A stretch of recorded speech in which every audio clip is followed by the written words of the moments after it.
Geçen sene Taşlıçay Belediyesi olarak birinci Balıkgöl Festivali yapmıştık. 2019'da. 2020'de pandemiden dolayı yapamadık. 2021'de sağ olsun Ağrı Valimiz Sayın Doktor Osman Varol Bey de görüşerek onlar da bu saklı cennete sahip çıkma adına turizmle kazandırma için destekte bulundular. Biz bu sene inşallah geleneksel ikinci Balıkgöl Festivali yapacağız. Biz bunu Ağrı Valimizin başkanlığında, başta Ağrı Valimiz olmak üzere paydaş kurumlarımıza, Kültür Turizm Bakanımızın katkılarıyla ve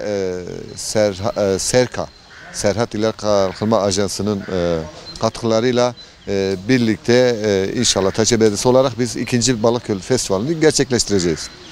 Şimdi bu sene festivalimiz daha güzel, dolu dolu geçecek.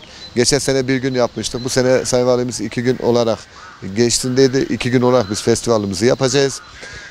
Ve hem birinci gün hem ikinci gün için sanatçılarımız olacak. Ulusal sanatçılarımız olacak. Ondan sonra yerel sanatçılarımız olacak. Su etkinlikli oyunları olacak. Çocuklara yönelik etkinlikler olacak. 2 gün olacağı için akşam kalmak isteyenler de kendi çadırlarını getirebilir. Biz de bu konuda katkı sunacağız. Niye Balıkgöl?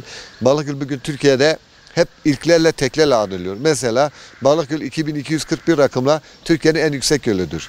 Balıkgöl 34.000 metre alana sahip olup da yükseklikte olup o genişlikte olan yine tek göldür. Balıkgöl 2 tane ada besliyor. Yine tektir. Balıkgöl Türkiye'de tek çeşit kırmızı benekli alabalığın yaşadığı göl yine Balıkgöl'dür. Ve doğal kaynak sularıyla beslenen bir göldür.